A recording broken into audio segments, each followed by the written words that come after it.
projectiles ont visé l'aérodrome de Bagram. Les autorités de Parvane affirment que les roquettes ont été tirées depuis la zone centrale de la province de Kalandar-Kil. Selon ces sources, plusieurs autres roquettes ont pu être désamorcées par la police. Il n'y a pas encore de rapport sur des éventuels dégâts ou victimes. Les responsables américains n'ont pas commenté l'incident. Il n'y a pas non plus de revendication de l'attaque. Cela dit, la base avait déjà été prise pour cible par les talibans dans le passé. Frustrés par l'absence de changement dans leur vie quotidienne, des milliers de manifestants défilaient samedi dans plusieurs villes du Soudan au deuxième anniversaire du début de la révolte contre Omar el-Béchir. Après avoir brûlé des pneus provoquant des volutes de fumée noire à El Sahafa, un quartier du sud de la capitale Khartoum, des manifestants se sont dirigés vers le palais présidentiel en escandant « Justice, justice » et « Task-out basse, la chute, point final », alors que d'autres arboraient le drapeau soudanais ou des photos de martyrs tués durant les manifestations de 2019. Ils reprenaient les mots d'ordre de la révolution et certains criaient « Le peuple veut la chute du régime », un cri présent dans toutes les manifestations durant le printemps arabe. Les manifestants étaient plusieurs milliers dans le pays, selon des estimations de journalistes et correspondants de l'AFP. Le 19 décembre 2018, des centaines de Soudanais avaient commencé à manifester dans plusieurs villes du pays après la décision gouvernementale de tripler le prix du pain en pleine crise économique. Ce mouvement s'est transformé en une révolte qui a abouti le 11 avril 2019 à la destitution par l'armée du président Omar el-Béchir. Depuis la conclusion en août dernier d'un accord entre les militaires qui avaient succédé à el-Béchir et les dirigeants de la contestation, le pays est dirigé par un gouvernement de transition avec un premier ministre civil et un conseil souverain composé de civils et de militaires. Samedi, près de l'aéroport, des manifestants tenaient une affiche du Premier ministre Abdallah Hamdok, barrée par une croix avec ces mots « Adhal, va-t'en ». En dépit de l'annonce récente par les États-Unis du retrait officiel du Soudan de la liste noire américaine des pays soutenant le terrorisme, la crise socio-économique persiste, accentuée par l'épidémie de nouveau coronavirus, une inflation galopante et une énorme dette équivalente à 201% du produit intérieur brut PIB. Le gouvernement centrafricain a accusé son principal opposant, l'ancien chef de l'État François Bozizé, de tenter de fomenter un coup d'État. François Bozizé se trouve actuellement aux abords de la ville de Bossembel, dont l'intention manifeste de marcher avec ses hommes sur la ville de Bangui, a déclaré le porte-parole du gouvernement Ange Maxime Kazagui. Il s'agit manifestement d'une tentative de coup d'État que le gouvernement tient à dénoncer en cette période électorale, a déclaré le porte-parole faisant allusion aux élections prévues le 27 décembre. M. Kazagui a accusé les troupes de François Bozizé d'avoir assassiné lèchement 3 gendarmes ainsi qu'un militaire du génie sans donner davantage de précision. François Bozizé, arrivé au pouvoir en 2003 à la suite d'un coup d'État avant d'être lui-même renversé en 2013 par une coalition de groupes armés, la Seleka, avait tenté un retour en politique en se déclarant candidat à la présidentielle. Mais la Cour constitutionnelle a invalidé sa candidature, estimant que Bozizé était sous le coup de sanctions des Nations Unies pour son soutien présumé à des groupes armés responsables de crimes de guerre et de crimes contre l'humanité.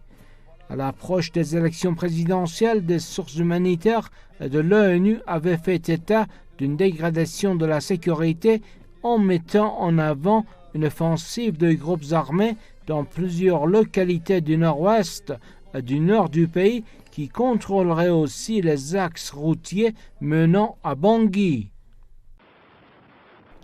L'Observatoire africain des migrations OAM plateforme d'études lancée par l'Union africaine UA pour développer une meilleure gouvernance migratoire sur le continent, a été inaugurée à Rabat vendredi lors de la Journée internationale des migrants.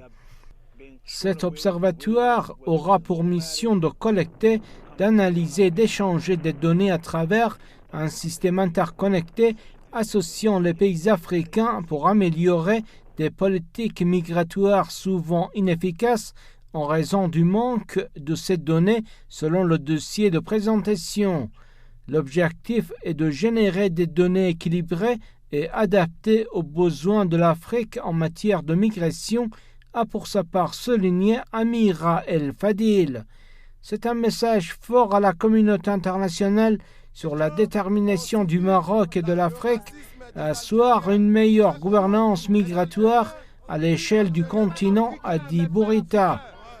L'OAM jouera ainsi un rôle de démystification des problématiques migratoires, a-t-il dit en déplorant que ce sujet soit devenu une formule politique.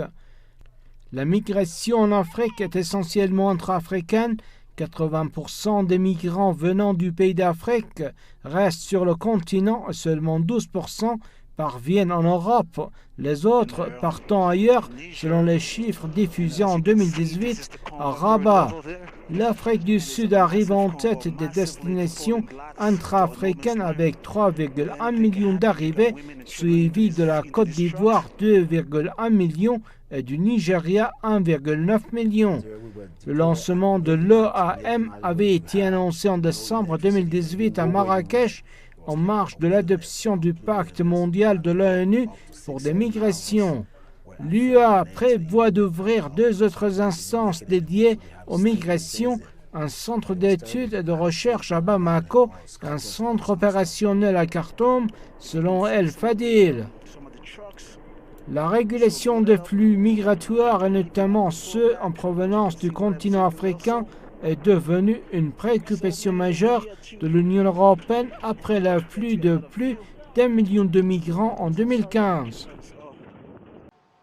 L'administration Trump prévoit de fermer les 2 consulats des États-Unis en Russie alors que le président élu Joe Biden se prépare à la transition sur fond de tensions avec Moscou.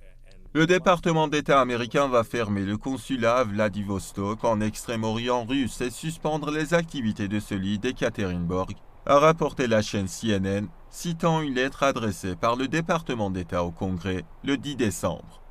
Cette décision a été prise en réponse aux problèmes avec le personnel de la mission américaine en Russie suite au plafonnement imposé par la Russie en 2017 à la mission américaine et aussi à l'impasse qui en résulte avec la Russie concernant les visas diplomatiques, a déclaré CNN.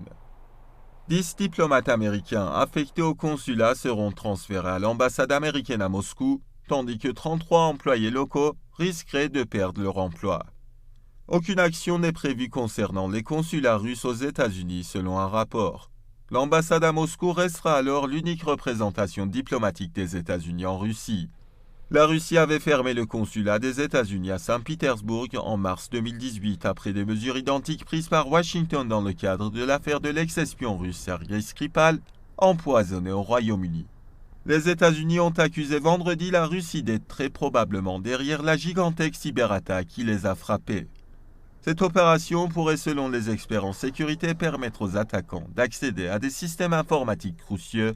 Cette opération pourrait, selon des experts en sécurité, permettre aux attaquants d'accéder à des systèmes informatiques cruciaux et des réseaux électriques. La Russie a nié être impliquée dans cette cyberattaque. Démultiplie les sanctions contre la Russie, sanctions économiques, sanctions diplomatiques. Un train de sanctions est particulièrement confié à suit les accusations d'espionnage et d'ingérence dans les affaires électorales américaines et françaises qui sont émises par les États-Unis contre la Russie. Il faut savoir que dans le rapport spécial du procureur du FBI Mueller, ce rapport se termine sans qu'aucune preuve n'ait été apportée de la complicité ou d'une action russe d'ingérence. Il faut encore savoir une chose, c'est que certains des généraux, notamment de Trump, qui étaient poursuivis comme le général Flynn, avaient reconnu les faits pour obtenir des peines moins importantes. Le système américain fait que dans des dossiers vides où les gens ne sont pas coupables, ils plaident coupables pour avoir des poursuites moins lourdes. Il y a depuis quelques jours une nouvelle affaire. Les Américains avancent donc une cyberattaque générale contre l'informatique américaine et de nouvelles ingérences dans la campagne. Ce n'est démontré par rien du tout. Simplement, la Russie a un principe, c'est-à-dire qu'elle répond à toutes les sanctions par des contre-sanctions. C'est un peu ce que fait l'Iran aussi. Et donc, les Américains ont réduit le nombre de consulats américains et ont réduit la représentation diplomatique des États-Unis en Russie. C'est à cela que maintenant répond cette nouvelle passe d'armes, chacun de leur côté, Russes et Américains, réduisant les relations diplomatiques. Tout cela, ça fait un peu penser à une querelle de bac à sable, mais en réalité, le but des Américains, il est simple, c'est d'étouffer l'économie russe. Au milieu de toutes ces sanctions, les sanctions diplomatiques n'ont pas beaucoup d'influence, mais par contre, les sanctions économiques, en particulier dans le domaine du pétrole, en ont. Et on voit que la méthode des sanctions, elle est employée de façon générale par les États-Unis. La Turquie, qui a fait l'erreur de vouloir acheter des systèmes d'antimissiles S-400 russes, d'ailleurs, vient d'être sanctionnée. Et la raison est la même, c'est-à-dire que les Américains se vantent de pouvoir mettre la livre turque à genoux en quelques jours. C'est là qu'est le danger. Il faut donc distinguer toutes les sanctions politiques et diplomatiques qui sont de la comédie des véritables sanctions économiques. On en a encore un exemple, par exemple, avec le Bélarus. Le Bélarus fait l'objet de sanctions américaines pour les événements qui s'y déroulent. Le refus de Minsk d'accepter une révolution de couleur. On annonce, par exemple, des sanctions politiques, interdiction de voyager dans l'Union européenne, saisie de biens dans l'Union européenne. Ces biens n'existent pas. La plupart des gens qu'on sanctionne, ils n'ont pas de compte bancaire ni aux États-Unis ni en Europe. Ils n'ont pas de biens, ils n'ont pas de possession. On a vu la même chose lorsque la République démocratique du Congo a été sanctionnée. La plupart des généraux congolais qui ont été sanctionnés n'avaient jamais mis les pieds aux États-Unis et a fortiori, il n'y avait pas de... Une conversation téléphonique remontant à 2011 entre Julian Assange et un avocat du département d'État américain a été mise en ligne. Le ressortissant australien y défend la rigueur de Wikileaks dans la manipulation de documents sensibles. Accusé par les États-Unis d'avoir mis en danger des vies américaines à travers certaines publications de Wikileaks, il apparaît que Julian Assange a au contraire fait preuve d'une constante rigueur en termes d'expurgation des documents obtenus et de protection des sources. Le 26 août 2011, il a même tenté d'alerter Washington sur de potentielles fuites incontrôlées de documents volés par un ancien employé de sa société d'édition. C'est du moins ce qu'il ressort de l'écoute d'un enregistrement rendu public le 16 décembre par le site Project Veritas, une organisation militante issue de la droite conservatrice américaine. Lors de sa conversation téléphonique avec un avocat du département d'État américain, le fondateur de Wikileaks a ainsi suggéré à son interlocuteur d'informer au plus vite les personnes concernées par certaines fuites potentiellement à risque, tout en expliquant qu'il était possible de ralentir le processus de publication en question. On entend encore Julian Assange proposer à son interlocuteur plusieurs pistes. Il affirme notamment que même si Wikileaks n'est pas en mesure de le faire, il serait possible pour Washington de faire retirer certains fichiers sensibles. On sait où certains de ces fichiers se trouvent, les autres ne devraient pas être trop difficiles à localiser. En outre, plusieurs fois durant la conversation, Assange souligne les efforts fournis par Wikileaks afin d'expurger certains documents obtenus avant que ces derniers ne deviennent publics, ainsi anticipant la rhétorique accusatoire à son encontre en matière de rigueur dans la manipulation d'informations sensibles. L'Australien explique pour sa part avoir pris le soin de mettre en place des procédures strictes préalables à toute diffusion et se montre particulièrement désabusée par les pratiques de certains de ses anciens partenaires médiatiques. Un rapport détaillé de l'inspecteur général de la ville de New York a révélé que le département de police de New York manquait de stratégie clairement définie dans sa gestion des manifestations de George Floyd cet été et que son utilisation de la force a accru les tensions dans le pays. La mort de George Floyd a déclenché des troubles dans tout le pays, appelant à la justice raciale et à une réforme de la police. À New York, les manifestants ont passé plusieurs jours dans les rues en fin mai et début juin, exigeant des changements dans la police de leur propre ville et la fin du racisme systémique. Le département des enquêtes de la ville de New York a estimé que le recours excessif à la force par la police et aux tactiques de contrôle des foules avait alimenté les tensions pendant les manifestations. Il a noté que les policiers avaient procédé à des arrestations massives, utilisé des matraques, du gaz poivre et battu les manifestants. Le rapport estime que les mesures portaient atteinte au droit des manifestants de se rassembler et d'exprimer leurs opinions. L'enquête a été ouverte en mai après que les médias sociaux aient été inondés de vidéos de violences policières, y compris dans un cas enfonçant des véhicules de police dans une foule de manifestants. L'Union des libertés civiles de New York et la Legal Aid Society ont déclaré dans un communiqué conjoint que le rapport confirmait que la violence choquante pendant les manifestations était liée aux échecs du maire Bill de Blasio, de Shea et d'autres dirigeants de la police de New York. Les responsables de Boeing ont préparé de manière inappropriée les pilotes d'essai avant de passer les tests pour obtenir une nouvelle certification pour le 737 MAX, selon un long rapport publié vendredi par le Congrès américain. 2 accidents impliquant des 737 MAX ont fait 346 morts en octobre 2018 et mars 2019 en Indonésie et en Éthiopie. Le rapport a soulevé des questions sur les tests effectués cette année sur un système de sécurité clé connu sous le nom de MCAS impliqué dans les 2 accidents. Le comité a conclu que les responsables de la Federal Aviation Administration, FAA et de Boeing avaient établi un résultat prédéterminé pour réaffirmer une hypothèse de longue date sur le facteur humain lié au temps de réaction du pilote.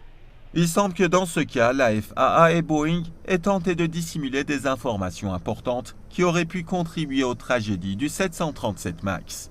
De nombreux rapports ont révélé que Boeing n'avait pas suffisamment pris en compte la manière dont les pilotes réagissent aux urgences dans le cockpit lors de la mise au point du 737 MAX. Le mois dernier, la FAA a approuvé la remise en service du 737 MAX et les vols ont repris au Brésil. Le premier vol commercial du 737 MAX avec des passagers payants est prévu pour le 29 décembre.